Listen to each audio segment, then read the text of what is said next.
Good afternoon. We're going to start on time. We expect more people to come and to join us.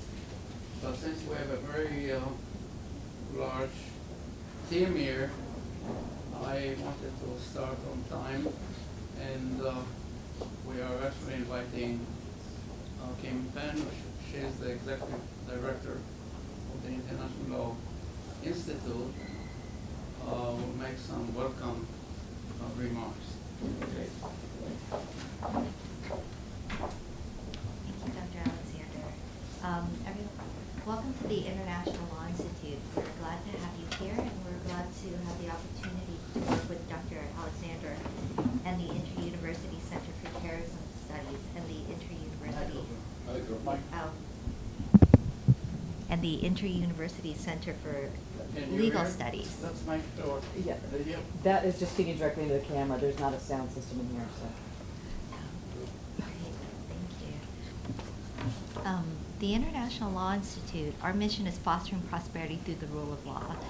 Established in 1955, we have trained more than 28,000 government officials and practitioners from more than 185 countries through our headquarters in Washington, D.C., and also through our centers around the world. A lot of what we do focuses on helping governments from developing countries achieve economic growth through putting in a good legal infrastructure, as well as good legal systems.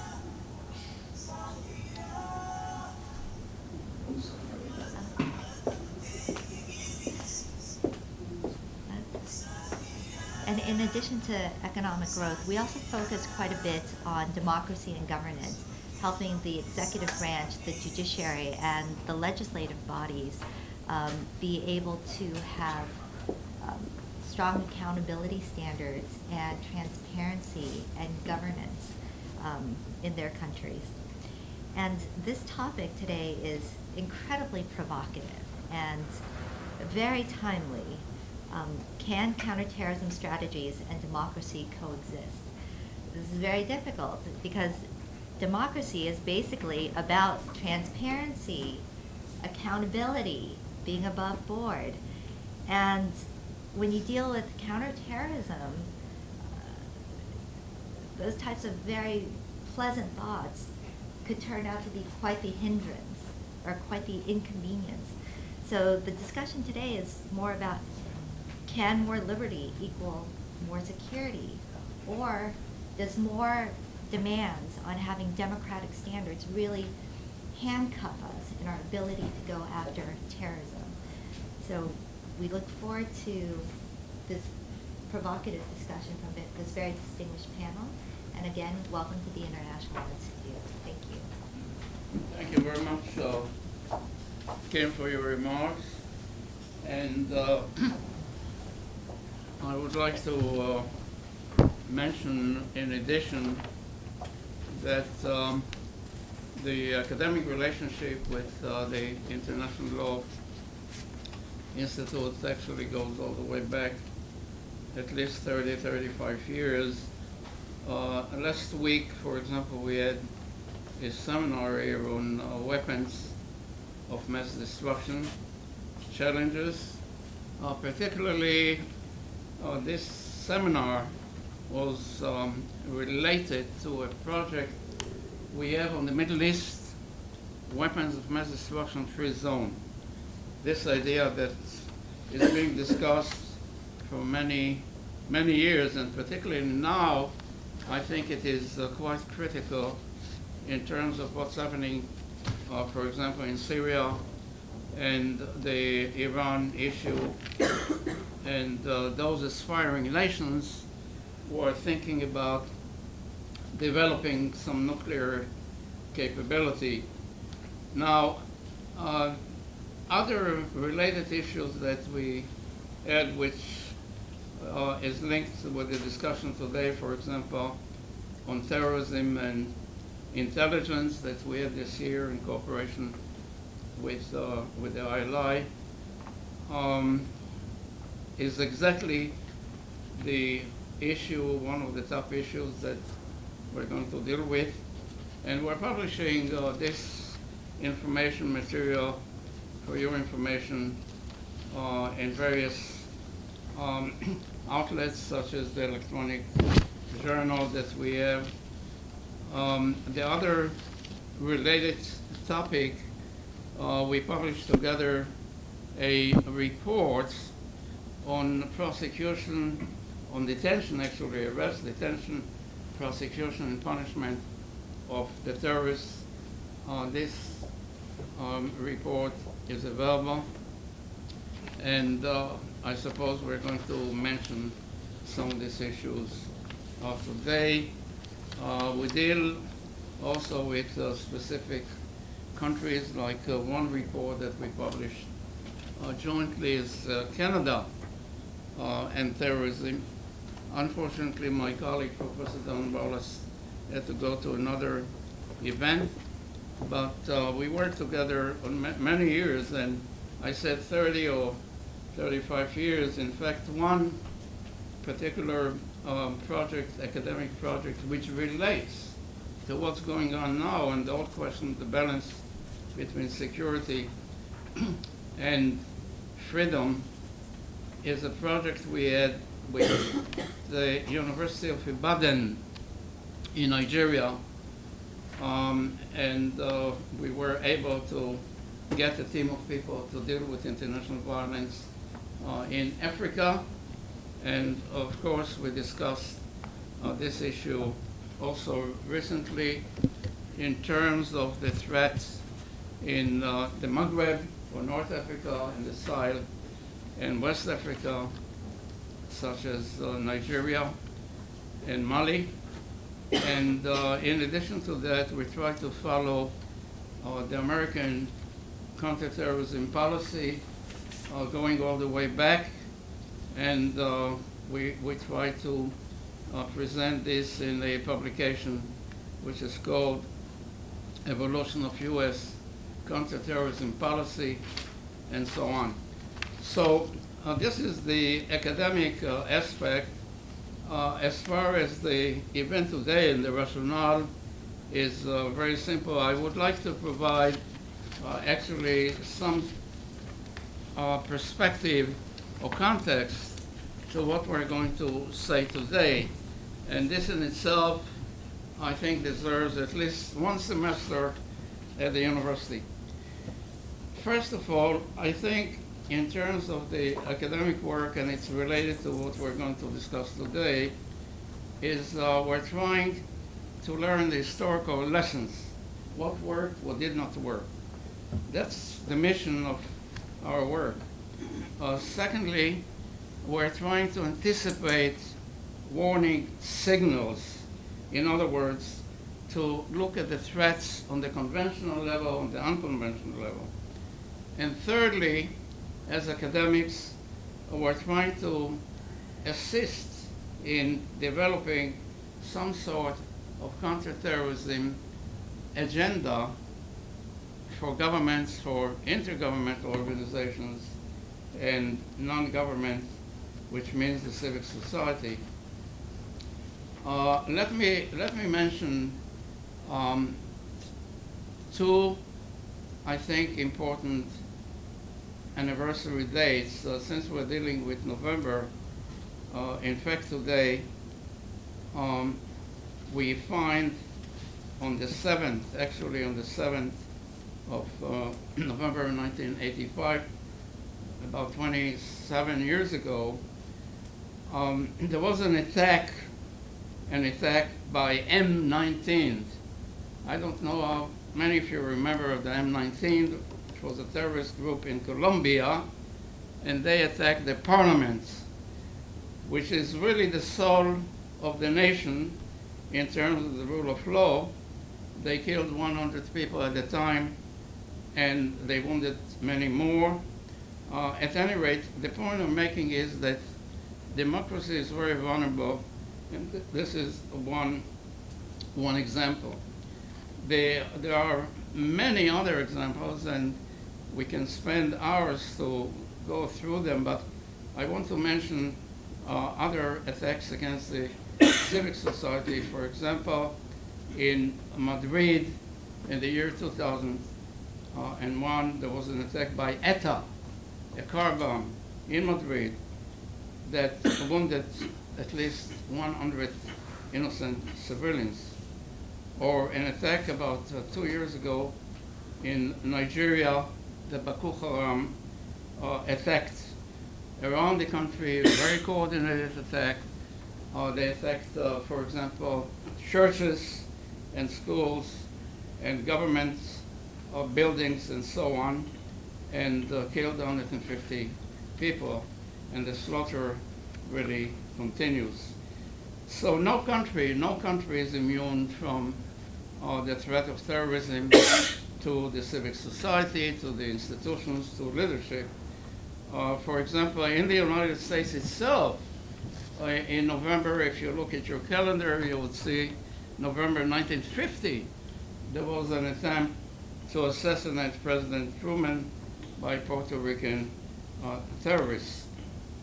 And then, of course, we remember the takeover of the American embassy in Tehran by the students, supposedly, and they held the diplomats. In other words, there is a direct attack on the diplomatic community, and the story of Iran is very well known. And not only the diplomats were there for 444 days, but the entire country. And the list goes on. And no country, as I said, really is immune from the threats of terrorism. We have to distinguish again, because there is a great deal of confusion when we talk about democracy, because you find also violence, whether it is in the United States or internationally, which is non-political. For example, all of us witnessed what happened in September in Washington, D.C., at the Navy Yard complex shooting, killing 13 innocent people. But we're trying to focus attention, obviously, on what traditionally is called terrorism, such as the attack in Boston this year, or in Kenya, and so forth. Now, to provide some sort of a context for our discussion, may I just remind all of us that there are so-called best practices in terms of counterterrorism and anti-terrorism strategy.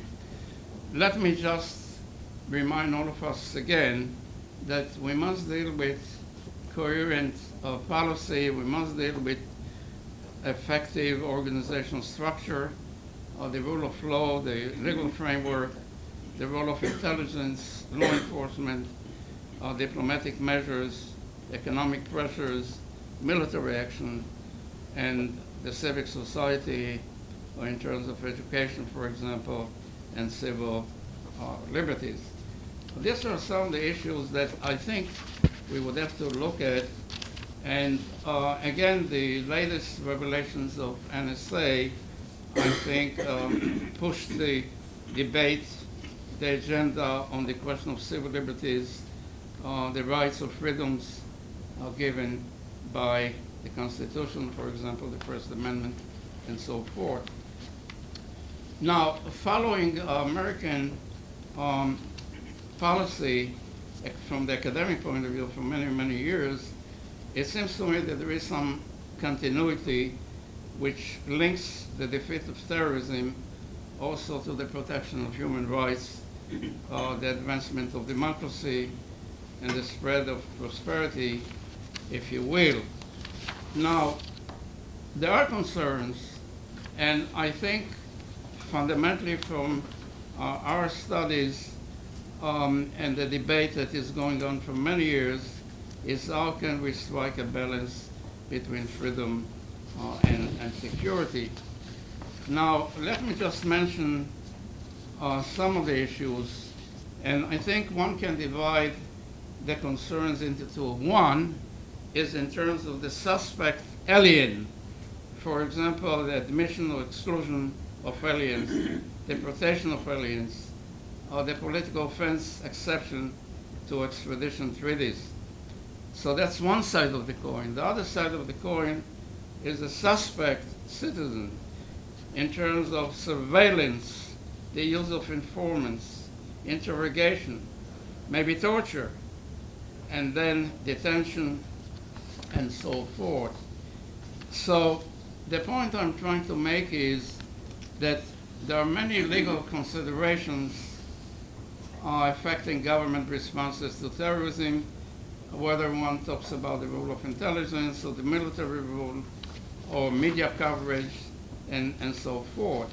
Now, very fortunately, we do have a very distinguished panel today, and I think that they will try to provide their insights against the background of their work for many, many years in government and outside the government. Each panelist will speak for about 10 minutes, hopefully, and then we're going to develop a discussion. We're not going to spend time on the bios, the very rich bios of the speakers, because we try to provide you with bio information. I would like to introduce first Speaker Ambassador Javier Perez, who, as many of you know, he was a former ambassador of Spain to the United States, as well as Assistant Secretary General, Director of Counterterrorism at the United Nations Security Council.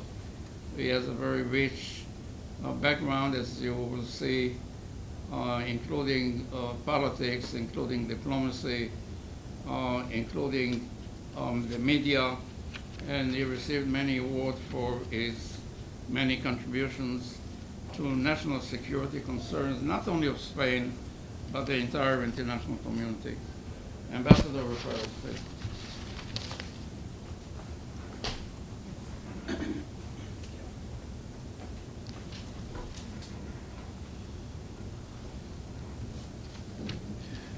Thank you very much, Professor Alexander, for your kind words, and thank you very much for inviting me to this to take part in this panel. You invite us to discuss about can counterterrorism strategies and democracy coexist? And I will start by saying it's not only that they can coexist, it's that they should coexist, and as a matter of fact, they do coexist. There are a number of things that we have to remember when talking about terrorism and what is the purpose of terrorism. And the purpose of terrorism is the destruction of the existing order, be it democracy as we know it, be it the bourgeois structures, as many terrorists would call it, be it infidelity, because terrorism justifies itself in the destruction of the perceived enemy. Terrorists know very well that the enemy is too strong to be defeated by conventional means. So it tries to tilt the balance by having recourse to other ways of warfare. Those ways of warfare, and we know them very well, they are violence against civilians. It is the sapping of the morale of the citizens. It is the attacking the very convictions on which free societies are based. That's it, the rule of law, human rights, tolerance, and a sense of security. But we have to remind ourselves that the first sign of the victory of the terrorists would be when the society feels inclined to use the terrorist methods to fight against them. If the society become a terrorist society, that would be the first and most significant victory of the terrorists. And we could and should ask ourselves, is that unavoidable? Is democracy strong enough to survive while fighting terrorism? My confirmed conviction is that it is. Democracy is strong enough to fight terrorism, to survive terrorism, and to win over terrorism.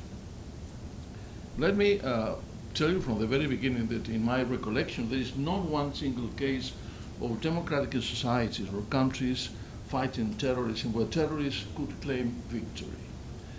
If we think about Italy or Germany or Spain or Northern Ireland or the United States or Colombia or India or Israel, there is not one single example where terrorists, in spite of all the effort they've been put in to try and destroy that society, have succeeded in doing it. But at the same time, we have to remind ourselves that the record shows glitches, flaws, temptation for expediency. And every time democracy goes for the shortcut, the system suffers, the terrorists claim victory, the rule of law experiences a serious setback. So that's something we have to bear in mind as a balance between the experience, not one single democracy is being defeated by terrorists, but at the same time, those democracies have had to face a number of problems, glitches and flaws because of that tension created by the fight. It is true, it's not an easy dilemma, the one between liberty and security. When and how citizens are willing to sacrifice the first to get the latter. I could say that it is often enough that citizens decide to sacrifice liberty, part of their own liberties, to get security if fundamental freedoms are not affected, or if consensus exists on the need for it and on the usefulness of it. There is always a practicality in our society that think that perhaps sometimes it's good to sacrifice a bit of liberty just to have enough of security. In a way, it's very much like some members of the American Supreme Court would put it. The prevailing standards of decency in a civilized society is what, at the end of the day, counts in finding that consensus, whether it's true to have, it's good to have some liberties disappearing in a way just to get security or not. And proof of it is a very simple proof of it. The overall acceptance of controls and checks in this country and around the world as a consequence of 9/11. It's true that we've sacrificed part of our freedoms and liberties. It's true at the same time that those freedoms and liberties are not fundamental freedoms or liberties. That is why the citizens have been inclined to accept it as a price to pay to be free. But consensus might fail if persecutions of innocents show an undue and unregulated extension of security measures. There is a limit to that acceptance of the trade-off between liberty and security. And the consensus might fail as well if methods used against terrorists like torture, abuses, enhanced interrogation techniques raise moral and ethical questions in the citizenship at large. It's easy to say that after all, if you are not directly affected by those measures, you don't really care about how those measures are going to affect the overall citizenship. But it's also true that after all, citizenship in democratic countries and societies feel at one given point obliged to say no to those abuses, even if those abuses don't affect you directly. It is not an easy task to draw the line between observance of the rule of law and the urgency to find out about the terrorists' targets, aims, and actions. But nobody ever said democracy was an easy game to play. The tools are there, and we have to, again, remind ourselves what those tools are. They are the checks and balances, they are the division of power, they are the independent judiciary, the freedom of the press, and the accountability. Those are the backbones of the functioning of a free society, of a democratic society. And if we really lose sight of those backbones, really we are giving way to what the terrorists try to achieve, which is to destroy the very foundation of our existence. The international organizations and instruments are to be taken into account in this particular discussion. And let me refer to a number of them which I think are useful just to understand, which is the development of the thinking, of the international thinking, in terms of how to balance security and liberty. I should start. It's not the first instrument to be referred to, but certainly is the most significant in terms of international fight against terrorism. Let me start by making a reference to the Security Council Resolution 1373, which was approved unanimously by all the members, all the 15 members of the Security Council in 2001. It was a direct consequence of the attacks on 9/11. It is an excellent text, I can tell you, and I would advise you and recommend you to read it carefully. It's an excellent text. It is well conceived and drafted, is tightly woven, and it has got one single and simple aim: to close all the loopholes when dealing with terrorists. And again, we have to bear in mind that that was unanimously approved. And as a matter of fact, many of the things that have been done by the United Nations and the related bodies, international bodies, draw the inspiration from that resolution 1973. There is not one single reference in that resolution to human rights and fundamental freedoms when fighting against terrorism. Certainly the prevailing concern at the time was how to fight terrorism, how to be useful in the fight against terrorism. There are a number of global references to international law, to what has to be respected and so on, but not one single reference to human rights. Mind you, not because human rights were not to be taken into account, but simply because at that time the overall concern was not how to respect human rights in the fighting against terrorism. That was somehow corrected when the CTED, the Counterterrorism Executive Directorate, which I created in 2004, started to exist. And when I put together the numbers of officers that were going to work in that body, I made sure that one of them was specifically dedicated to liaise with the international bodies dedicated to human rights and fundamental freedoms.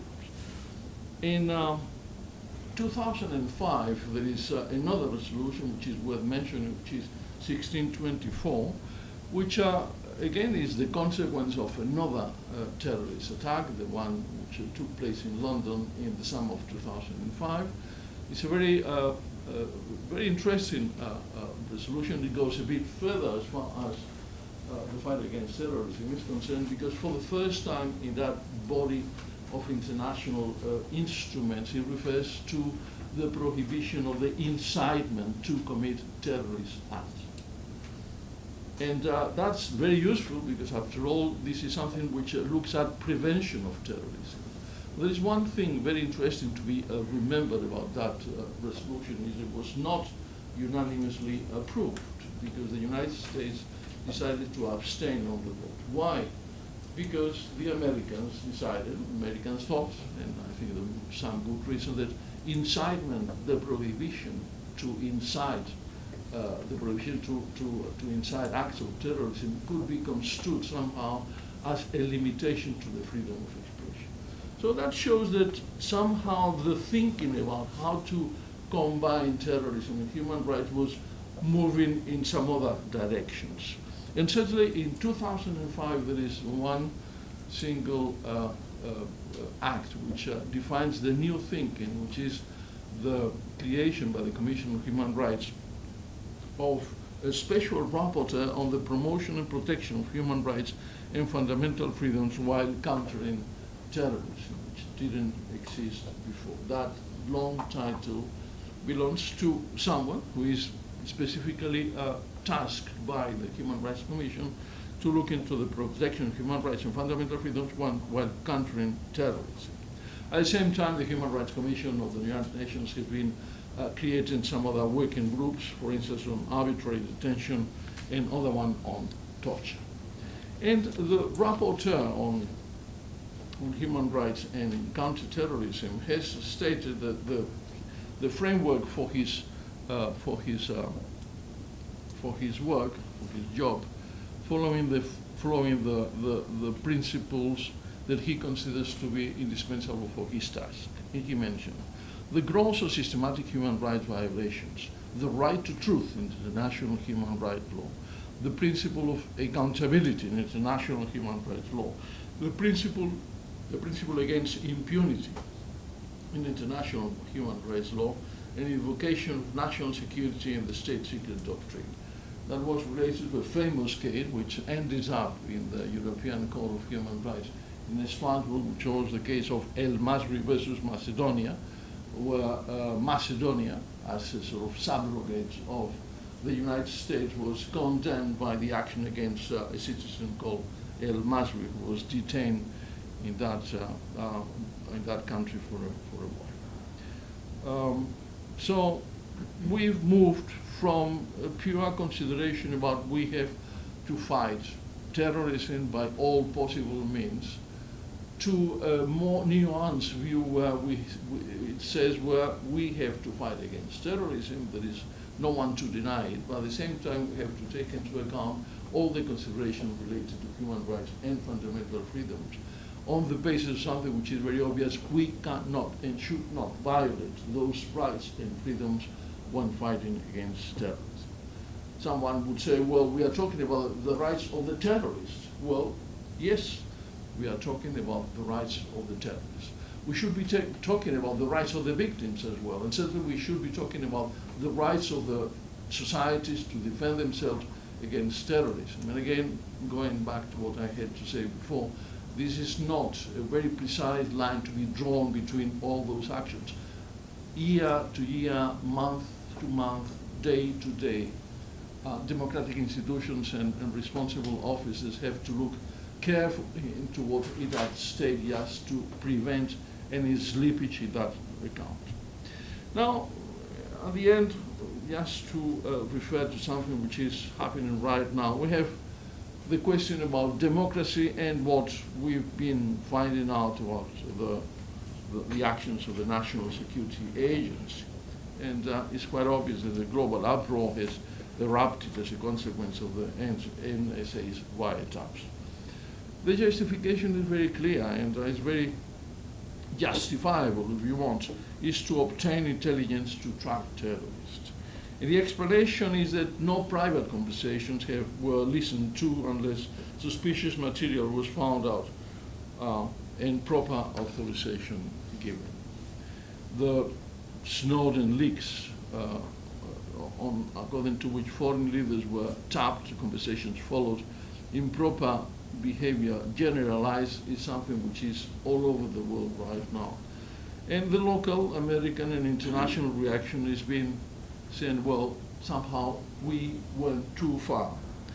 There is a proclaimed sense of indignation. There is a lot of acrimonious recrimination going on around the world, but sometimes one asks ourselves or oneself, is that real? Is that not a bit feigned? After all, people have been spying each other for quite a while in this world, and one wonders whether that acrimonious recrimination which has been going on around for the time being reflects the real sense of injury provoked on human rights and fundamental freedoms. There is, as a consequence, some skepticism. After all, as I told you, people have been listening to each other since prehistoric times. And we would ask for some proofs. It's not that I would justify those actions, because after all, certainly they go a bit beyond the pale of what international behavior is to be understood.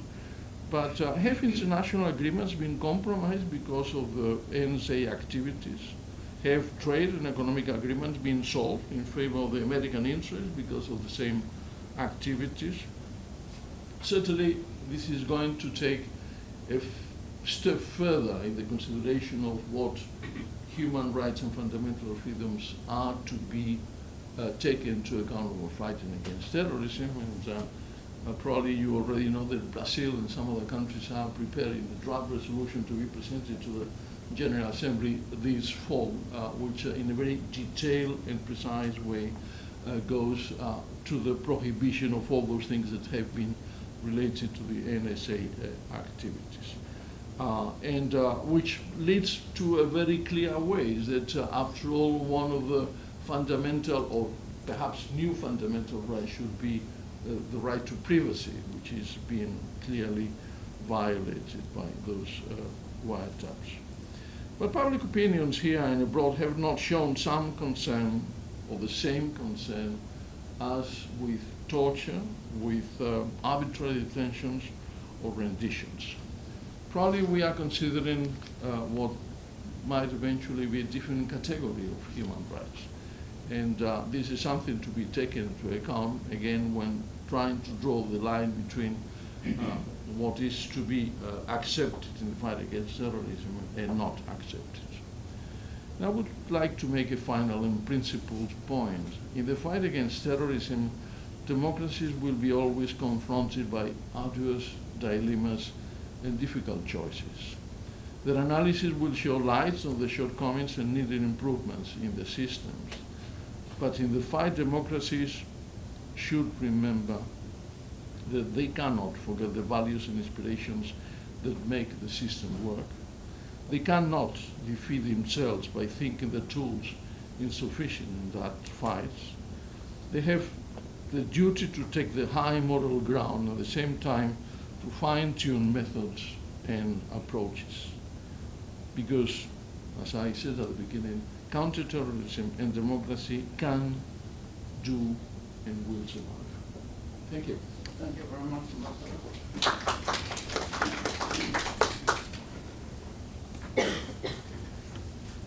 You raised obviously very fundamental questions. We'll come back to it after the other panelists have the opportunity to speak.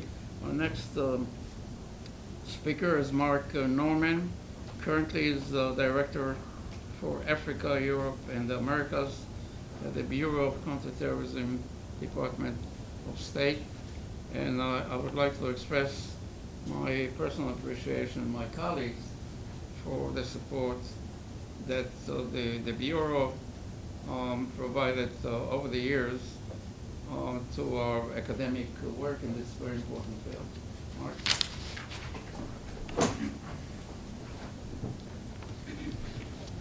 Well, thank you very much. I'd like to thank Professor Alexander and everyone here for having me. It's a pleasure to finally make it here, and a great honor to be here.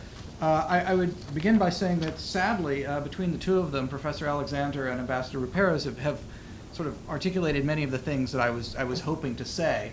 I think I would begin by saying that, building on what the ambassador was just saying, it's not just that democracy and counterterrorism can and should and do coexist, but rather that they must coexist. Otherwise, democracy is no longer a democracy. So what I thought I would do is just talk for a second about how we at the State Department are working through the things that we're trying to do to try and mesh those two aspects of our policy, counterterrorism and support for democracy, and then do something a little unusual perhaps, but throw out some questions about how democracies deal with terrorism, about issues that democracies confronting terrorism must grapple with as they formulate counterterrorism policy, and maybe we can use that as a starting point for the discussion after the other panelists have spoken a bit. I think to begin with how we look at counterterrorism, I think very broadly there are two aspects to it. This is an obvious point, but one that bears repeating. Essentially, you're faced with trying to deal with countering immediate threats or crises or attacks, which arguably is the easier of the two tasks in that you kind of know what you're supposed to be doing. You're supposed to be arresting the terrorists or killing them or breaking up their groups or trying to get at their financial activities, that kind of thing. So you have discrete tasks to do when you're confronting this particular aspect of counterterrorism. This, of course, impinges on the democracy and respect for human rights issues because in trying to counter these immediate threats, you are sometimes doing things that may clash in some ways with long-standing standards of human rights, and you have to balance that. The second of these larger tasks, which I think also is very much connected with the relationship between democracy and counterterrorism, is looking at the long term, trying to address you're not supposed to really use this term in my business, but I will anyway, root causes of terrorism, trying to look at what's going on out there and trying to enact policies that are designed to try and make sure that this isn't going to be happening forever and ever. Looking at communities that are at risk, trying to see what sorts of situations terrorists are trying to exploit to recruit new terrorists, and to try and address these conditions.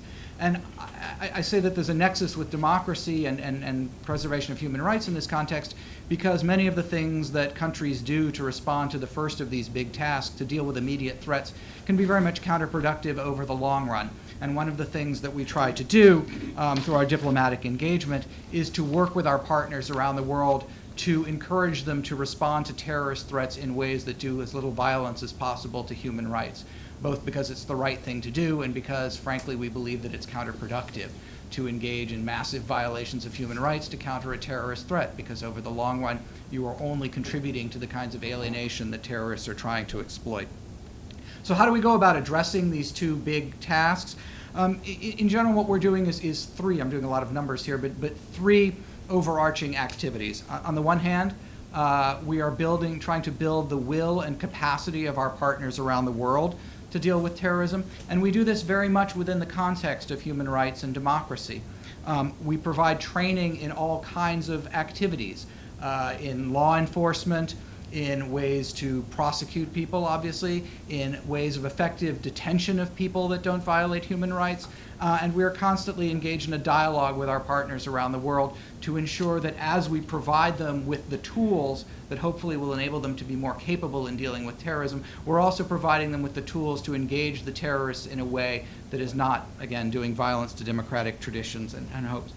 The second of the big three things that we're doing is working on what we call countering violent extremism. And this goes to the second of the two big tasks I was talking about. This is looking very closely on the ground, engaging very much on a local, targeted basis with communities where there is a terrorism problem, to look at that problem specifically and try and figure out longer-term programs to address it. And this involves all kinds of things. It involves countering the terrorist narrative. It involves trying to work with governments to devise ways to improve their governance in ways that will increase the likelihood of popular allegiance to that government and reduce the appeal of terrorism.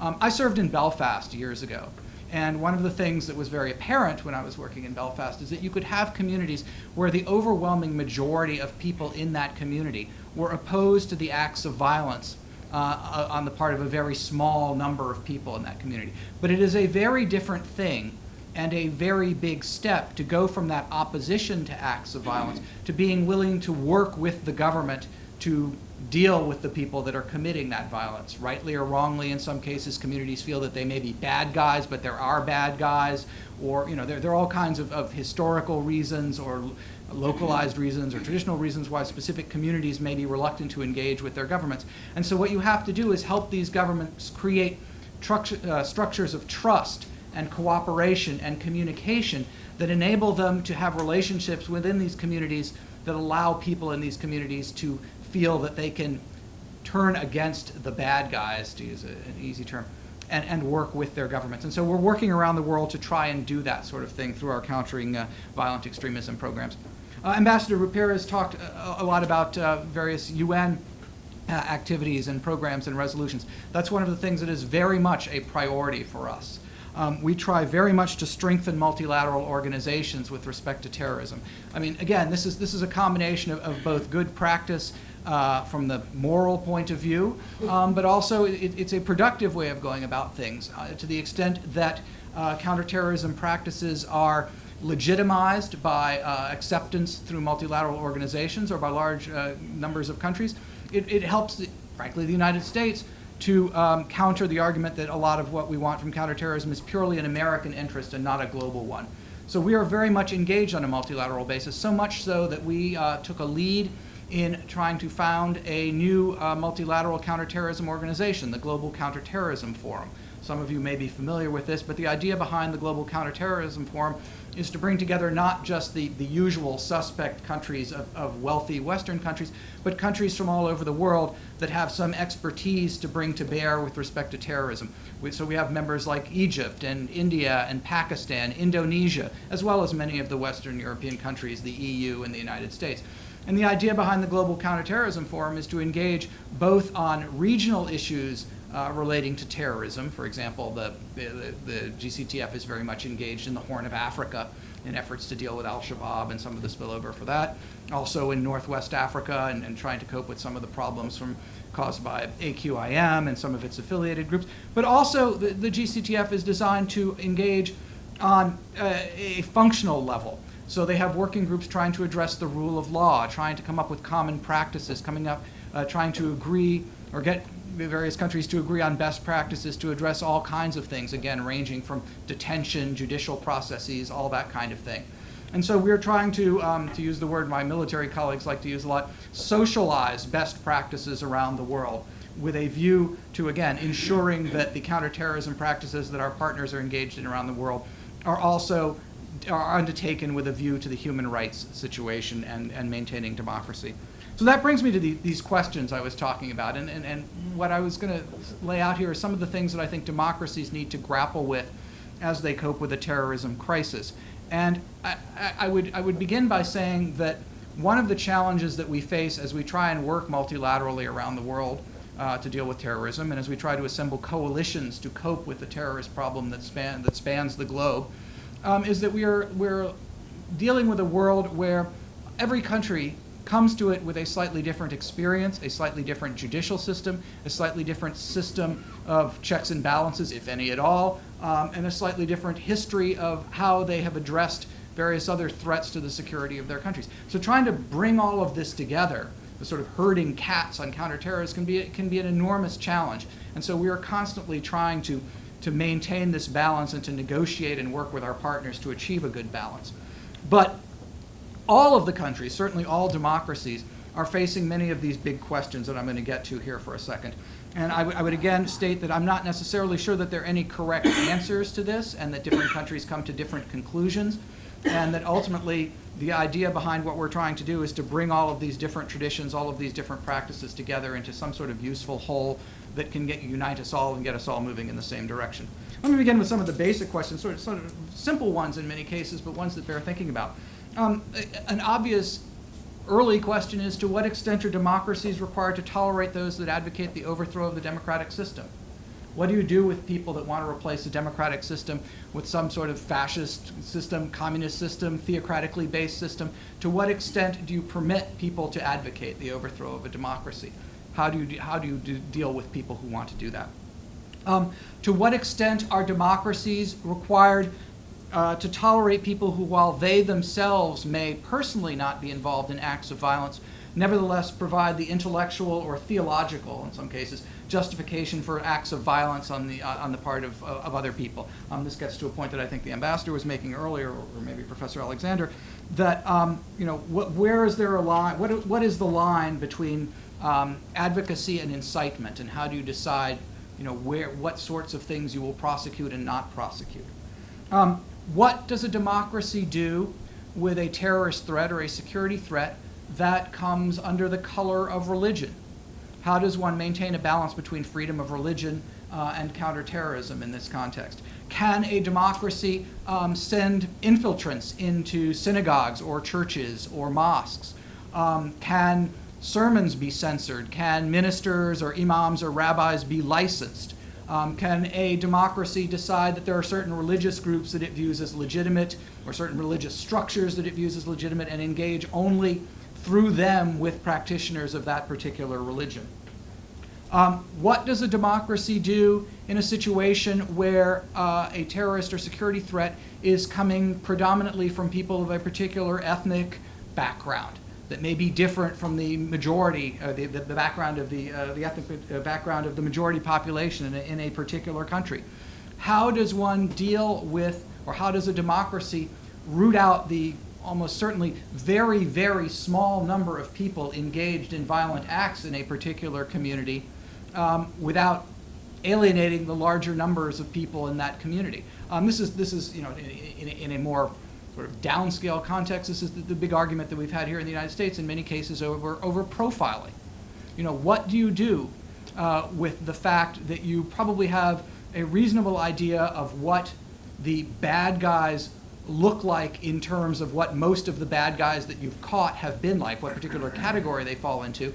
But nonetheless, you know that those people only represent a tiny fraction of the community that they claim to be representing. So do you single out people that meet your particular profile, knowing full well that when you're doing that, you are only you're basically contributing to the alienation of the overwhelming majority of people in that community? But if you don't do that and you don't target your efforts, are you not wasting scarce resources? Are you not doing something that you know perfectly well is not accomplishing much of anything? So that's a big question. How do democracies, and this was touched on a little bit before a minute ago, how do democracies deal with foreigners within their midst who are misbehaving? Can you expel them? Can you expel them to places where you have a reasonable degree of certainty that they are going to be abused or ill-treated or perhaps executed? This is a real dilemma. There's a fellow many of you may be familiar with named Mulla Krekar who lives in Norway. Mulla Krekar is a rather nasty piece of work, founder of rather difficult Kurdish Islamist terrorist group. He has been subject to an expulsion order from Norway for years now, but they haven't been able to get rid of him. And they haven't been able to get rid of him at least in part because the only place they could really send him to is Iraq, where he is very much wanted and where the Iraqis have made it fairly clear that they will execute him when they get hold of him.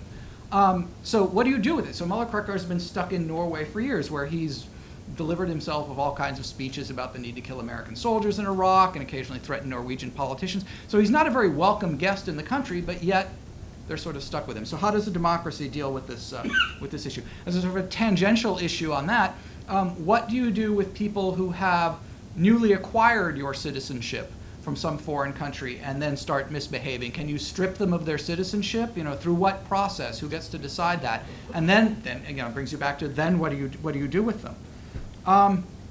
Tolerance.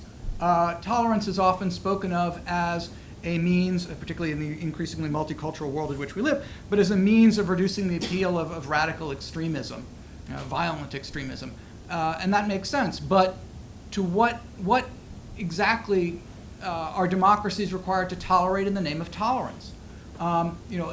Is a democracy required to tolerate, you can go through a whole litany of things, perhaps a separate judicial system for different groups, religiously based judicial systems, for example. Some people would say, no, you should only have a single judicial system for everyone, and that's the only way to function. But if you look at most democratic societies, in many cases they have arrangements where the judicial system defers to decisions reached in sort of parallel judicial systems as long as everyone is agreed that this is going to be the way that disputes are going to be arbitrated. So there's that issue. Are democracies required to tolerate, for example, in the name of tolerance, arranged marriages, polygamy, female circumcision, punishment of people viewed as heretics or apostates, honor killings? I think you can go through this whole spectrum. And you can say, well, I would draw the line here, or I would draw the line there. But it's not an easy thing, and different countries come to different conclusions. And I think the challenge for a democracy in dealing with this is that wherever you draw the line, at least in theory, there will be somebody out there saying that this is an infringement on our normally accepted cultural practices or religious practices, and will use that to exploit already existing discontent or feelings of discrimination or so forth. And then I think just to wrap up very quickly, because I don't want to talk too long, I think we go back to some of the points that were raised by the previous speakers about the biggest issue of all, which is if you accept that there is a spectrum, a continuum, with human rights and civil liberties on one side and security on the other, how do you decide what the balance is at any given moment between those two things? Who gets to make these decisions? Again, different countries come to different conclusions. Those of you who have been to London recently will have seen that there are security cameras on every street corner in London. Pretty much anything you do in London is being recorded by somebody. Now, this is a great thing from the counterterrorism perspective. The London bombers a few years back, the authorities were essentially able to trace them from the outlying tube stop where they parked their cars all the way to where they blew themselves up. Wonderful for counterterrorism investigations. Obviously, less than optimal for privacy, because if they can trace, terrorists riding around on the tube, they can trace anybody else they want to, and if they decide to take an interest in you, your activities in London will be subject to the same degree of surveillance. But the British public seems to be willing to accept that trade-off. The United States, we tend to go around the world telling other people how to do things more effectively, but we have our own loopholes in these sorts of things. I'm not saying necessarily that this is a great tool for counterterrorism, but in the United States, we have an allergy to a national identification card. It is simply not politically possible for anyone to advocate a national ID card, which most other Western democracies seem to have no problem with. So it being the 21st century and there being a requirement for people to be able to identify themselves, what have we done? We have erected a system where you identify yourself using your social security number and your driver's license. Now, up until very recently, your social security card was a little piece of cardboard with a couple of blue numbers on it, not a terribly secure document. And the driver's license, all 50 states had slightly different requirements, slightly different things on their driver's license, all that. Now, it's been tightened up quite a bit. But nonetheless, again, it's not a terribly secure document. But if you have your social security number and your driver's license, you can get insurance, you can get a job, you can buy a car, you can create an entire identity. Now you combine this with what, 10 million undocumented aliens in the country? You could argue that that's a fairly serious security risk, but in the United States, we do not, and again, I'm not arguing that an ID card would necessarily fix this, but we do not accept a national ID card. It's the first step to fascism or something, and so we just can't do it. Germany has an extremely decentralized law enforcement system. I mean, there are obvious historical reasons for the Germans having a very decentralized law enforcement system, but it certainly doesn't make counterterrorism cooperation terribly easy. Everything you do, you have to go through the Länder as well as the federal government. So there are extra steps in that. But again, this is the choice of the German people. So this brings me back to the larger point again. How do you balance these things? How do you decide where you are on the spectrum between human rights and security? I think I would argue, and this is just me speaking, not on behalf of the US government, that it's a fairly obvious point that it depends on what the nature of the threat is. In the sense that if you were having 9/11s taking place every few months, you're going to put yourself in an entirely different place on the spectrum there than you will if you have the occasional attack, small-scale attack, horrible as it is, like Boston or something like that. The catch, though, and the trick for a democracy, and the real challenge for a democracy, is trying to ensure that your security response to the terrorist threat is calibrated to the nature of that threat. That measures that you may be undertaking if you are having, God forbid, 9/11s every couple of months, don't become a permanent feature of the landscape, of the law enforcement landscape. Because, again, these are obvious points, but it bears thinking about anyway. One implements these very stringent violations of human rights because they short-circuit, they circumvent normally existing practices because they're more efficient. You're responding to a crisis, you're trying to enable your law enforcement people to respond quickly and effectively to a problem. So it's easier for them to to do things. That's great. But if you keep that forever, that becomes the default mode and you've given up freedoms in exchange for security that you may no longer need anymore. So I think I would conclude by saying that my answer to the question of how you do these things and how you decide where you are on the spectrum is, again, it depends on the nature of the threat, and it very much requires an informed democratic populace to be constantly monitoring what's going on in their name and in response to these threats. You need to be ensuring, a democracy needs to ensure that its publics are not frightened all the time. They're frightened appropriately as necessary, but not frightened all the time. That the leadership explains what is being done and why. That there are provisions for what we call these sunset provisions, that laws undertaken to respond to or enacted to respond to an emergency expire unless proactively renewed on a periodic basis, and hopefully in response to the new level of the threat. And that there is a constant dialogue between the government, its security services, and its population about the nature of the threat and the nature of the response. Because if you don't do that, you really do run the risk of things becoming routine that eat away at your democracy. And as Ambassador Ruperez pointed out, there hasn't been an example of a democracy losing to terrorism in the sense that the terrorists win. But there certainly is a risk of democracies losing to terrorism in the sense that they lose their democracy in response to terrorism. And that, I think, is the greatest danger that terrorism poses. And we have to be very careful about avoiding that danger. Anyway, on that note, Thank you very much, Mark. certainly your loan release or roadmap deserves not only one semester, but at least 2 semesters. We're not going to cover everything today, obviously, but you presented some very important reminders as to the nature of challenges. Our next speaker is Dr. Wayne Zaidman, who has a great deal of practical experience at home and abroad as a FBI agent here and abroad as a legal attaché. And I may also know that he's a true academic, not only a lawyer, but also received a PhD Middle East studies, particularly related to Iran, and he studied Farsi. Thank you. Thank you, Professor Alexander, and everybody who's come today. I'm a retired FBI agent. I joined in 1978 and retired in 2006. Throughout those years, I noticed an evolution of counterterrorism strategies and how the FBI in particular focused its strategies on combating terrorism and how they changed.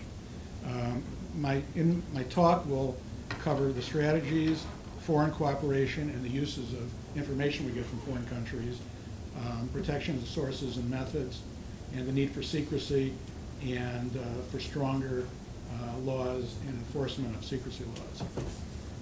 Regarding the strategies, after 9/11, the FBI underwent a huge cultural change. When I started working terrorism cases, it was done in a reactive manner where it was basically terrorism was treated as any other criminal case. An act happens, which is against the law. We investigate it thoroughly, we gather evidence, prepare a prosecutive summary report, and try the person. This was an effective method for a long time, especially when the United States wasn't as directly affected by terrorism as other countries were. But that soon changed. We saw that to gather the evidence and to get ready for a trial could take 2 years, maybe 3 years. During those 2 or 3 years, where all the personnel and the resources were focused on that, maybe 2 or 3 other terrorist acts have occurred. So after 9/11, it was determined that the focus would change from a reactive investigation to an intelligence investigation.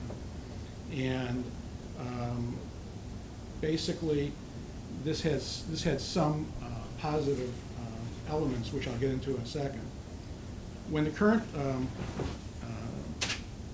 administration came into the White House, there was an effort to, at least it appeared, to go back to treating terrorism as a criminal investigation. And there was criticism over detention, like in Guantanamo Bay, Gitmo. And it was determined that within a year it would be shut down and all the people would be brought to the United States for civilian trials. There was also a lot of criticism of the USA Patriot Act and the enhancement of the tools available for law enforcement. However, as we've seen, it's easy to say, it's not as easy to do. Guantanamo Bay is still in existence, we're still using drones, and we're still using the Patriot Act. Now, what was the benefit of the Patriot Act? It enhanced our tools, it eased restrictions on foreign intelligence gathering by the FBI within the United States. It made it easier to search telephones, emails, medical, financial records, to have banks provide identities of account holders, and to make it easier for the law enforcement agencies and the intelligence agencies to work together. At one time, we had an artificial wall that was established where counterterrorism investigations had a criminal element and an intelligence element. And there were actually separate agents working the two elements on separate squads. And communication between the two was very difficult. You had grand juries and grand jury evidence. You had assistant U.S. attorneys getting involved in it. You had intelligence agencies that didn't want to testify in trials. They didn't want their sources and methods given up. They didn't want the evidence, the information that they got to show up in a public proceeding like a trial. So it caused a lot of problems. And the U.S. Patriot Act has been tested and has come out ahead in the court system, has successfully fought against the challenges, and it still shows that it is acting within the law, and it is acting within democracy. Now, could the FBI just go about doing wiretaps and searches without the rule of law, without having court-approved methods to do this? No. The FISA court, the Foreign Intelligence Surveillance Court, was established with federal judges sitting on the courts, and they basically, when the FBI or other law enforcement agencies needed to get authority for physical searches or electronic surveillance, they went before the FISA courts, and that was only after they were screened by the Department of Justice. So they had to go through the screening by the Department of Justice and then the courts before they could get authority to act. So again, we acted within the law and we acted within democracy. Now, let's talk about Gitmo for a second. Gitmo brings up the question, is terrorism against the United States or U.S. interests, is it a criminal, is it a crime, or is it a war? And in the case of Gitmo, here we have people on the battlefield that were trying to kill Americans and other Western individuals, and they would get detained, they would get arrested, they'd be released, and then they'd be back on the battlefield again a week or two later. Recidivism, again putting our lives in danger. So it was determined that they would be treated as enemy combatants, and they don't bring to the United States to treat as ordinary criminals. Consider the fact that if we bring terrorists from Gitmo to the United States and put them on a civilian trial, while that they may seem like a nice idea, if the evidence isn't strong enough to convict the individual, and if there's not enough evidence because the sources and methods used to gain that evidence cannot allow information to go into the legal proceeding, then that individual could easily be acquitted and could be walking the streets of the United States presenting a military problem here. And in addition, there was a provision for military tribunals where military authorities could try these people, and that might be a much better avenue than civilian courts in the United States. In addition, the FBI had difficulty working with the Central Intelligence Agency, military intelligence, or with foreign intelligence services, because, like I said before, they don't want to testify in court. They don't want to have to have their information and their sources and methods broadcast in a civilian tribunal. So by treating it as an intelligence case, it's much easier for the FBI to work with these intelligence entities.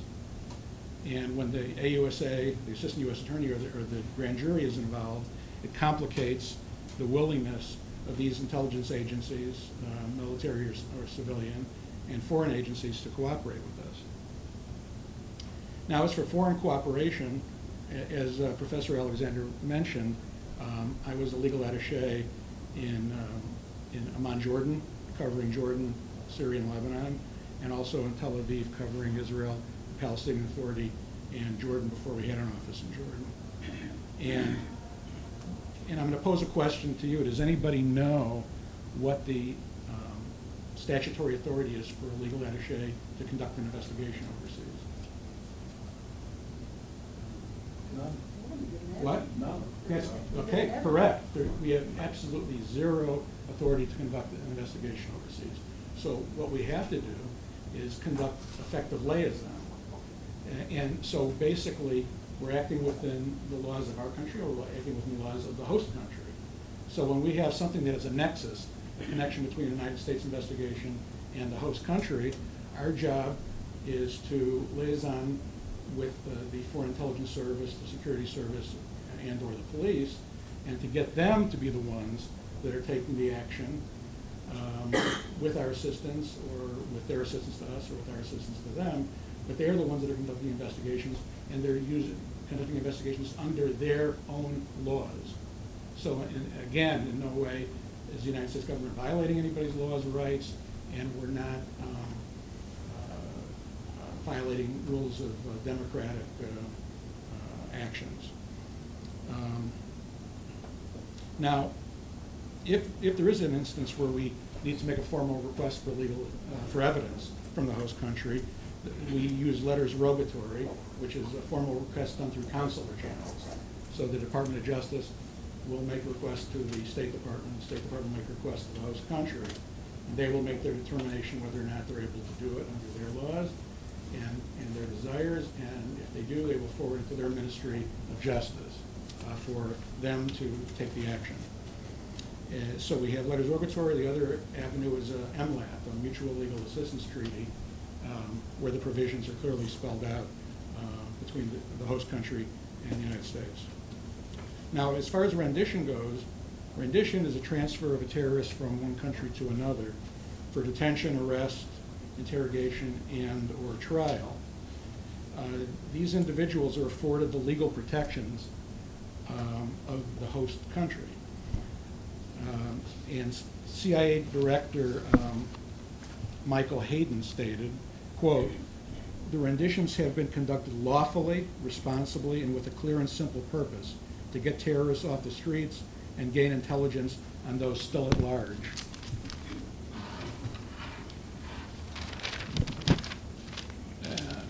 Now, how do we use intelligence information that's provided from host countries? It's very important that we use it in the manner that it was requested and the manner that it was granted.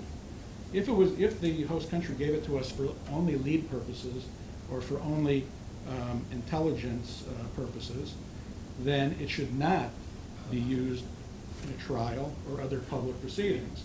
This would be a violation of their trust to us and would seriously damage our trust and our credibility to them and cause us to lose valuable sources of information. And this gets into my last point, which is secrecy. Between the WikiLeaks and Snowden and so many other leaks that have happened recently, it's a setback for U.S. foreign policy. It strains relations with U.S. allies. It undermines U.S. national security interests. It complicates international cooperation. It puts people's lives at risk and undermines trust. I'm going to quote from an article called "Leaks Amplify Iranian Threats" by James Phillips, the Heritage Foundation, November 30th, 2010. "To the reckless release of diplomatic cables erodes trust in the U.S. government and puts at risk diplomats, military personnel, and intelligence professionals, as well as foreign officials, confidential sources of information. Effective diplomacy requires building mutual trust with foreign leaders and maintaining the confidentiality of information shared about global issues, negotiations, and policy debates. These foreign officials will be more reluctant to speak frankly for fear of seeing their words published in future leaks." And that's the end of the quote. So, in summary, we must not take backward steps in fighting terrorism. We must continue to treat counterterrorism cases as intelligence investigations, maintain the use of tools like the Patriot Act and use of facilities like Gitmo, recognize the benefits of cooperation with friendly foreign governments, and recognize the need to respect secrecy. And by doing this, we should pass even tougher laws and to enforce existing laws to safeguard secrecy and conduct tougher enforcement of these laws. Thank you. Thank you very much. Obviously, the jury is still out there in terms of the debate in regard to the revelations and so forth. But at any rate, I want to move on very quickly to our next speaker, Peter Rudik, who is well known here because he spoke at the International Law Institute before. He's the director of Global Legal Research Center at the Law Library of Congress. He has very extensive experience academically, for example, at the University of Chicago Law School. Also internationally was legal advisor to the Russian Parliament, and he's very active with American Bar Association. Peter, if you would like to come here. I asked him to speak about the experiences of some other countries. First of all, I have to start with a disclaimer that I'm here on my own and everything what I will say doesn't represent my employer. And I would like to thank Dr. Alexander for having me here and for organizing this panel, especially on this day, which unfortunately gives us an example when a large country with a relatively well-off population, a democratically formed government, very liberal government, which was afraid of being accused of violating anybody's right, was overthrown by domestic terrorist group. It happened on November 7, 96 years ago in St. Petersburg, and now this event is called the Bolshevik Revolution. So did countries learn their lesson? Yes, they did. And the previous speakers told you. I will be brief and I will just give you a few examples of most recent court decisions and amendments to legislation in major European countries, which was done recently. And everything what I will tell you will be based on reports of my colleagues, foreign legal specialists at the Library of Congress, and their review of this document in our link publications online, like Global Legal Monitor. So also on this day, but in a much shorter time, much closer time to us, in 2007, in Düsseldorf, Germany, the higher regional court convicted one Syrian citizen and 2 Palestinian nationals of abetting terrorists and membership in terrorist organization. This trial continued for more than 18 months. More than 200 witnesses were heard. The trial was suspended several times for receiving instructions and resolutions of higher courts, mostly on procedural matters. And at the end, the terrorists received 7, 6, and 3.5 years, term which was considered unusually high by German standards. That was the beginning. It was the model trial of terrorists in Germany. Last year, also, early November, the Supreme Court of Canada said that the Canadian anti-terrorist law is constitutional, and terrorists who are accused of traveling out of the country to participate in terrorist activities, terrorist training, can be banned from communicating with different people. This travel can be considered a crime. Their freedoms can be restricted and they can be held without charge by authorities. And they also can be extradited to the United States, even in the event they will be prosecuted by military commission or sent to Guantanamo. So it is a lesson. And of course, each country, and I can give other examples, much more softened, like, and not so difficult, like in Denmark, a group Fighters and Lovers was prosecuted several years ago for distributing T-shirts. Proceeds from sales went to FARC and Front of Palestinian Liberation, organizations which are recognized as terrorists and are banned under the European Union law. And they appealed, and the appellate courts confirmed the sentences and sustained punishment. So it shows that the government, when government does everything within the rule of law, within the system, and follows existing procedures, due procedures, they can follow the policy of denounce and deter, policies which are recognized by the European Union first of all. And of course, this principle denounce and deter was included in the European legislation of different countries, which is based first of all on the already cited resolution 1373, and then following the resolution, the European Union passed two major documents: decision on combating terrorism, which insisted on introducing a common definition of terrorism, and asked countries to introduce effective penalties. And the European arrest warrant, a document which coordinated search, arrest, detention policies and practices in different countries, a document which introduced mutual recognition of court orders, and what is or was revolutionary for the European countries, they got rid of the dual criminality rule in the cases related to terrorism offenses. And the legislation is covers all major areas related to terrorism, to fight against terrorism, like immigration and asylum restrictions, surveillance, terrorism, financing, enforcement of laws. Of course, in each country it depends on domestic principles, domestic policies, laws, adherence to constitutional principles. Some follow regular criminal law, some pass special anti-terrorism provisions. Some, like it was mentioned here, increased checks for individuals. For example, Greece, Spain, Malta require carrying passports and national IDs. In Germany, residence registration is required, and enforcement was pushed forward. Oh, and of course, as I said, there are domestic differences. In Canada, not pre-trial, detention without charge can go only for 3 days.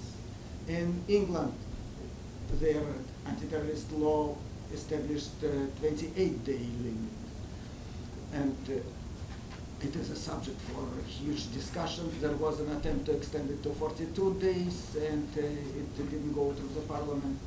Yeah, from 3 days in Canada, it can go to 3 months in Pakistan, recently amended law, and even to 10 years in Turkey.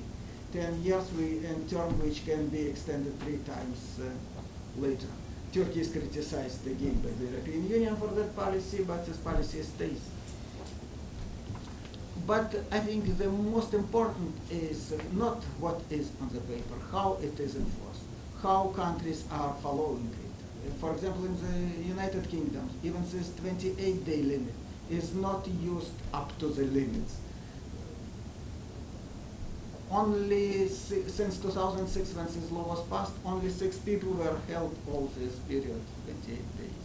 Most of the people are kept about 7 days, and 1/3 of the people are kept in pre-charge detention only 1 day. Government introduced also different new measures like control orders, something like home arrests and confiscation of materials related to terrorism acts before trial. It was a matter of big discussions, and there were courts which considered whether damages incurred by terrorists during their home arrests should be compensated by the government, and the government said no, under any circumstances we will not do that, and the courts also confirmed this practice. Some countries introduced a special norm because they had experience of dealing with the terrorists even before 9/11. And Germany, Spain, Italy, England, and most of these countries had provisions covering only domestic terrorism. So it was a big deal to add or expand coverage to acts committed outside of the country and to allow national authorities to prosecute people for being trained or helping terrorists abroad. And this, I will just reiterate what my colleagues said, that everything should be done within the rule of law and must, and countries, when they do that, it appears that these actions have an effect. For example, there are examples of compromises and finding legal ways of resolving particular issues.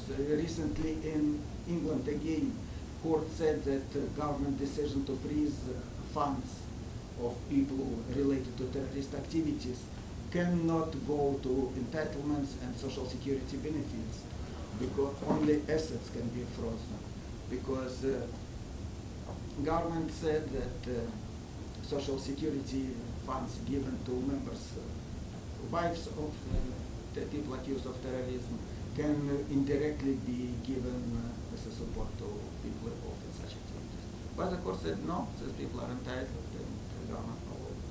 Probably the best example, in my opinion, of that laws work and this legislation is fine and brings the result is a statement issued by Al-Qaeda last year, early November of 2012, when Al-Qaeda of Maghreb said, requested the Islamic government of Tunisia to abolish their anti-terrorism law, especially provisions on money laundering and military training and banning military training of terrorists. So it means that the legislation works and it brings some damage to terrorists. Of course, in addition to these actions within the rule of law framework, there are some measures which might be considered more or less outside of the legal field. For example, just recently Russia passed a new law on which allows courts to make a decision to obligate relatives of the terrorists to pay damages to the victims of terrorist attacks. There are some nuances, like if this property was acquired through the terrorist activities, if there was act of money laundering.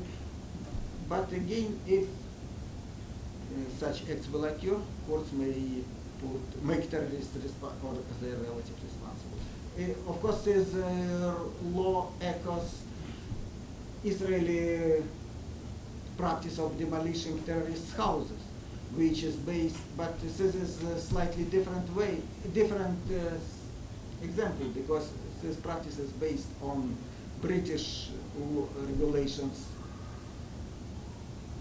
of pre-World War II period, and this practice was confirmed and supported by the Supreme Court of Israel. In 2009, for example, there was a special ruling which said that pity of victims of terrorist attack should be overweight pity of several people who lost their property, but in case of deterrence again, it will be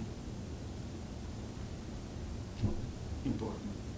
And cooperation, European Union, I can say that now we can see trend that cooperation is getting more, or countries are getting more prepared for cooperation immediately after 9/11 attacks. Legislation of the European countries didn't allow them sometimes to conduct extraditions, didn't allow them to prosecute particular types of activities. Now, after their legislation was brought in, I would say, more in standards with international norms, there is better cooperation between US authorities and these countries. And I can give just a few examples. SWIFT agreement on bank data transfers, for example, airline passenger data transfers. The right court rulings which recognize inadmissibility of claims of people not to be extradited from the European countries to the United States, and countries that recognize diplomatic assurances of United States authorities that these people won't be tried by military commissions as valid and valuable and follows this. If I would know what to do in order to preserve democratic values and fight the terrorists, I probably would give this recipes to you. But I don't have this recipe, and I will just follow what the European institutions say, and they pay most of the attention to due process, avoidance of vague definition in legislation, providing access to lawyers to the victims and accused persons, making pretrial detentions of sensible length, make application of laws consistent, And what Mr. Norman said, they follow the practice of the US political institutions and try to be more involved in promotion of de-radicalization and of terrorists and disengagement of the terrorist activities. Thank you. Thank you very much. Thank you, Peter, and obviously your contribution to the legal reforms, the U.S. Congress, the executive, and the judiciary is really important in terms of preserving the rule of law. Our last panelist, but not least, is Margarita Asinova. She is Director of Programs for the Balkans, the Caucasus, and Central Asia of the Jamestown Foundation, a very prolific writer, and she made presentations in many countries. So we're looking forward to her perspectives and insights. Thank you. And we'll have a little bit of time for Q&A since we started late. Okay, I will be very brief. Just posing several of the questions that, as analysts on several of these regions that are developing democracy, and some of the countries have not finished the process, and some of the countries are way in the beginning of this real democratization. What do they face when they have to counter terrorism? The Balkans is one good example. We can look at the example of Macedonia in 2001 when there was an insurgency of the Albanians against the local authorities, against the Macedonian government, pretty much the police. But that happened before September 11th. It happened just in the spring of 2001. And it is, first of all, I need to say two things. Democracy is vulnerable because terrorism cannot thrive in an absolute police state. If you have a police state, you don't have problem with terrorism. This is why we're asking all these questions. Is democracy and counter-terrorist tactics possible? There is no way out of it. We have to be able to combine both simply because Iraq didn't have that problem when it was absolute police state, absolute dictatorship. Some of the countries in the world still don't have this problem, but is it good for society not to have democracy, not to have respect for human rights, and to live under constant repression? And the other thing about developing democracies is that they have unreformed security forces. Sometimes they are overwhelmingly strong and they disbalance the entire society. They threaten even the political order, which is not necessarily recognized by the governments of those states. Even very strong presidents don't see the danger of overwhelmingly strong security forces that pretty often have autonomy. But let me just go back to the example of Macedonia, which was way on its way to a developed democratic country when the insurgency happened. And why did it happen? It had nothing to do with Islamic terrorism, Islamist terrorism. It had nothing to do with religion. It had a lot to do with unequal rights, or perceived as unequal political rights of the Albanian minority in Macedonia. They wanted to have more political rights. They wanted to have language rights. They had their own demands that were pursued for many years, and many of them were already embedded in the legal system, in the constitution, in different legislation.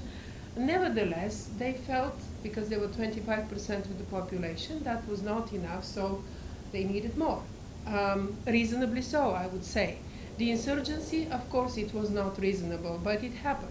How it was resolved? Very quickly, because insurgencies and urban terrorism are two different things, and they have to be countered in a different way, and FBI is going to tell us how they deal in both cases. But that was more of an insurgency. It wasn't a urban terrorism threatening and targeting civilians in order to disrupt society. It was solved with the help of the European Union, United States, and really smart president, the late President Rajkovski of Macedonia, who gathered together and within a couple of months of negotiations managed to change the constitution, to make proposals, to change the constitution, to change a number of laws, to sign the Ohrid Agreement, and it was over in literally no time.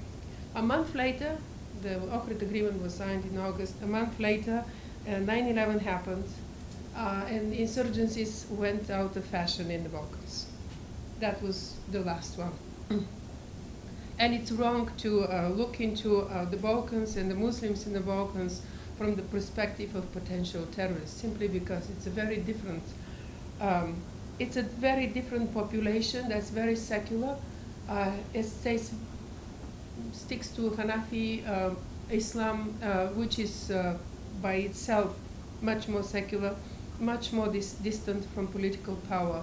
And the tradition of Islam is very different in these parts of the world. So looking into potential terrorists in the Balkans, Bosnia, Albania, Kosovo, Macedonia, where Muslim population lives, is not the same thing as looking into potential for terrorists in the Middle East or even Central Asia.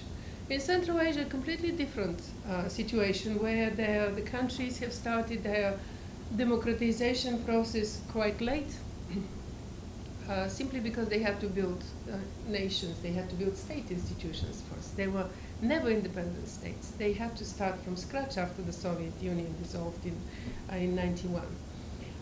They started consolidating their newly acquired independence. Then they were faced by a lot of economic problems. That was the second task in order.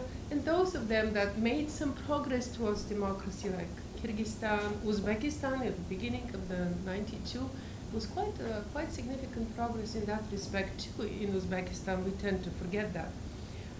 Were immediately faced with problems with terrorism. Uzbekistan was faced with terrorism in 92, with the Uzbekistan, the Islamic movement of Uzbekistan, which still exists and is fighting in the borderline between Afghanistan and Pakistan, and it became an organization that got experience fighting Americans now. So it's a very, very different experience that they acquired, along with their much closer connections with Al-Qaeda. Yes.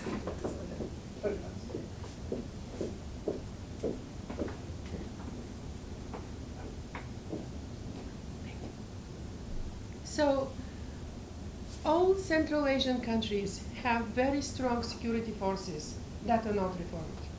They're starting this process, some of them started earlier, and I could see the dilemma. I worked in Uzbekistan and other countries for a while for Freedom House and then another organization, working exactly with law enforcement. And I could see their desire to reform, to change, to be more democratic. There was that desire, and then there is the Soviet mentality, the mentality that would pull them back to the easy way, listening to phones, terrorizing people, arresting them, torturing them, and so on. And that was a struggle that was going on for quite some time. In Uzbekistan, things didn't develop very well because Andijan happened in 2005. And the Andijan events, in my opinion, were a quasi-guerrilla insurgency tactic that was implemented and used civil society as a shield. And you have the clash with security forces that are not reformed, that think in the Soviet way, that first shoot and then ask questions, and then the number of civilians who died, along with hostages that the insurgents have taken and insurgents themselves, was quite significant. So what is the difference in a democracy? In a democracy, we would have an investigation. We will have an open debate on that. We will have discussion in Congress. We will have Parliament. We will have several investigation bodies involved to see what happened, and we will have transparency and discussion in the media. That's not the case in countries that have just started or not very willing to develop democracy, because that means more chaos. They're afraid of chaos. They're afraid of lack of stability and lack of order.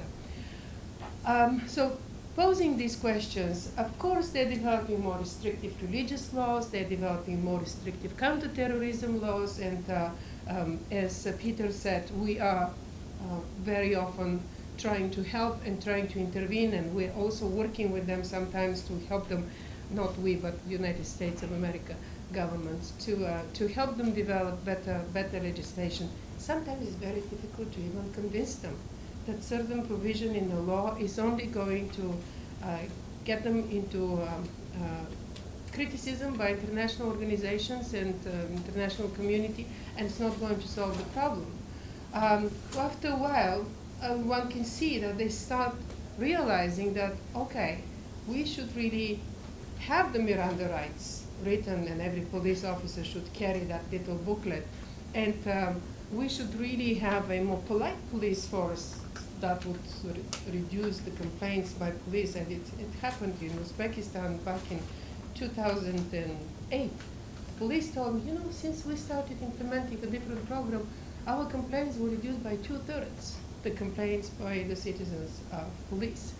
But my point is, this is a process, and when we discuss the issues of security and democracy, they are discussing these issues too. And this is why this counterterrorism forum that Mr. Norman was talking about is so valuable, because countries can exchange information, can follow each other's examples, experience, and can derive lessons from it, which are very valuable when a state is trying to find itself, its identity, its institutions, define them, develop them, and move forward in a world that is not secure, and it's certainly preventing faster development of democracy when you have terrorism that you have to consider. Central Asia in particular, after our withdrawal from Afghanistan, is very worried that the insurgents that were fighting there, many of them are locals from the Central Asian countries, are going to go back to those countries and going to create more trouble for the governments. Can really insurgency and terrorism win, even in these countries where the counterterrorism methods are not necessarily and always democratic? No, it cannot. It cannot, simply because we're talking about minority. But they can disrupt the life of a country that is torn by many issues. Not only security and regional security, water disputes, economic development, non-developed political systems. So when you add to that mix terrorism, that can destabilize a country in a combination of several factors. And it could be pretty unsettling for the government. And what I'm trying to say, it can unsettle a government, but you don't know who is going to come and replace that government that could be taken down. We had a series of revolutions in Kyrgyzstan, two revolutions, then another president said, perpetual revolutions are also not a solution when you don't have a strong state. As somebody said, you can have democracy, you can have a democratic state, but first you need to have a state. And when you have a very weak, fragmented, fractured state that has not established itself firmly on the ground, then everything else that is done towards democracy has always raising the fear, is this going to be for better or it's going to create more chaos? I'll stop here so that we can have some questions. Thank you very much.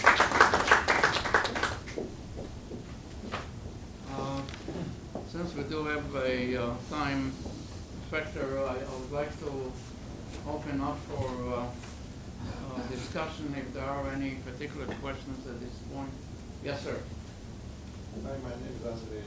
I'm a Russian reporter here in Washington, D.C. I'm doing a story on the effect of the Snowden revelation. This is what I wanted to ask.